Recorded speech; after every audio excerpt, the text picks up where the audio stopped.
Friends, first ಹಕ್ಕಿ ನಿಂತ್ಕೊಳ್ಳೋ shape, style, qualities ಇವೆಲ್ಲ ನೋಡ್ಕೊಳ್ಳಿ. ಎದೆ ಮುಂದೆ ಇಟ್ಕೊಂಡು ನಿಂತ್ಕೊಳ್ಳುತ್ತೆ.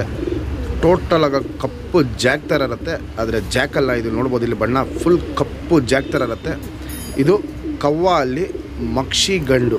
ಇದೇ ಗಂಡು ಕತ್ಲಾಗೋಗಿರೋ ಗಂಡಿದು. ಆಡಿಸ್ಬೇಕಾರೆ ಹಕ್ಕಿ ಕತ್ಲಾಗೋಗಿತ್ತು, ಅದು ಡೀಟೇಲ್ ಹೇಳ್ತೀನಿ ನಿಮಗೆ. ಫ್ರೆಂಡ್ಸ್, ಇದು ಇವಾಗ ಏನು ಜಸ್ಟ್ ಕವ್ವ ಮಕ್ಷಿ ಗಂಡು ತೋರಿಸ್ದೆ. ಹಕ್ಕಿ ನೋಡ್ಕೊಳ್ಳಿ, ಕ್ವಾಲಿಟಿ ನೋಡ್ಕೊಳ್ಳಿ. ಬಣ್ಣ ಬಂದ್ಬಿಟ್ಟು ಕಪ್ಪು ಜಾಕ್ ಥರ ಕಾಣುತ್ತೆ. ಲಾಲ್ ಕಟ್ಟೆಲ್ಲ ನಾನು ನಿಮಗೆ ಡೀಟೇಲಾಗಿ ತೋರಿಸ್ತೀನಿ.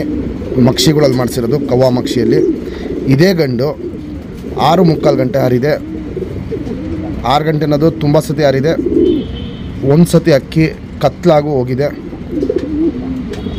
ಅವತ್ತು ಆಡಿದ ಟೈಮ್ ಬಂದ್ಬಿಟ್ಟು 8 ಗಂಟೆ ಚಿಲ್ಲರೆ ಆಡಿದ ಅಕ್ಕಿ. ಇದು ಕತ್ಲಾಗಿ ಹೋಗಿದ್ದ ದಿವಸ ಮಧ್ಯಾಹ್ನ ಹಂಗೆ ಬಿಟ್ಟಿದ್ದೀರಿ. ಸಂಜೆ ಗಾಳಿ ಜಾಸ್ತಿ ಇತ್ತು, ತುಂಬ ತಂಪಿತ್ತು ಅವತ್ತು.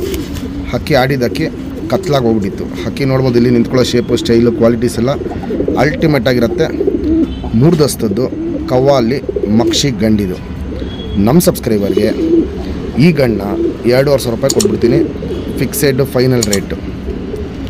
ಒಂದು ಟಾಪ್ ಕ್ಲಾಸು ಫ್ಲೈಯರೇಷನ್ ಇರುತ್ತೆ. ತುಂಬ ಹಳೆ ಕಣ್ಣು ಅಂತ ಏನು ಹೇಳ್ತೀವಿ ಆ ಟೈಪಲ್ಲಿರುತ್ತೆ. ಬಾಜಿ ಬಂದ್ಬಿಟ್ಟಿದ್ದಲ್ಲಿ 3-4 ಬಾಜಿ ಪಲ್ಲಾವ್ ಬಂದ್ಬಿಟ್ಟು 40 ಇಂದ 45 ನಿಮಿಷ ಪಲ್ಲಾವ್ ಆಗುತ್ತೆ. ಫ್ರೆಂಡ್ಸ್, ಇವಾಗ ಏನು ಕವಾಲ್ ಮಕ್ಷಿ ಗಂಡು ತೋರಿಸ್ತೆ. ಬಾಲಶೇಪ್ ನೋಡ್ಕೊಳ್ಳಿ. ಸಿಂಗಲ್ ಟೆಲ್ ಬರುತ್ತೆ. ಚೂಪ್ ತಿರಿ, ಉದ್ದ ತಿರಿ ನೋಡ್ಬೋದು. ತಿರಿಗಳು ಚೂಪಾಗಿರುತ್ತೆ, ಉದ್ದ ಇರುತ್ತೆ. ಲಾಲ್ ಕಟ್ಟು ನೋಡ್ಬೋದು, ತುಂಬ ಚೆನ್ನಾಗಿರುತ್ತೆ ಲಾಲ್ ಕಟ್ಟು.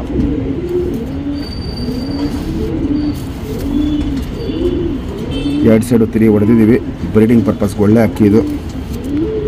ಲೆಂತ್ ನೋಡ್ಕೊಳ್ಳಿ, ಉದ್ದ ಜಾಸ್ತಿ ಇರುತ್ತೆ, ಅಗಲ ಎದೆ ಇರುತ್ತೆ. ಬಣ್ಣ ನೋಡ್ಕೊಳ್ಳಿ, ಸೇಮ್ ಜಾಕ್ ಥರ ಕಾಣುತ್ತೆ. ಆದರೆ ಕವ್ವ ಅಲ್ಲಿ ಮಕ್ಷಿ ಗಂಡಿದು. ಒಂದು ತಲೆ ಬರುತ್ತೆ, ಮೀಡಿಯಮ್ ಸೈಜ್ ಸ್ಟೋನ್ಸ್ ಬರುತ್ತೆ. ಫ್ರೆಂಡ್ಸ್, ಕಣ್ಣಲ್ಲಿ ಕ್ವಾಲಿಟೀಸ್ ನೋಡಿ, ಟಾಪ್ ಕ್ಲಾಸ್ ಆಗಿರುತ್ತೆ. ಬ್ರೀಡರು ಪ್ಲಸ್ ಫ್ಲೈಯರೇಷನ್ ಇರುತ್ತೆ. ಒಂದು ಚುಕ್ಕೆನೂ ಅನಾರಿ ಅನ್ನೋದಿರಲ್ಲ, ಶುದ್ಧ ಕಣ್ಣು ಅಂತ ಹೇಳ್ತೀವಿ ಆ ಟೈಪಲ್ಲಿರುತ್ತೆ. ಪುತ್ಲಿ ಸುತ್ತಲೂ ಕಾರ್ಬನ್ ಶೇಡ್ ನೋಡ್ಬೋದು. ಅಗಲ ಇದೆ, ಔಟ್ರಿಂಗ್ ಬ್ಲ್ಯಾಕು ಡಾರ್ಕ್ ಆಗಿದೆ. ಒಂದು ಒಳ್ಳೆ ಬ್ರೀಡರು ಪ್ಲಸ್ ಫ್ಲೈಯರೇಷನು ಕವ್ವ ಮಕ್ಷಿಯಲ್ಲಿ ಗಂಡಿದು. Ring number 960.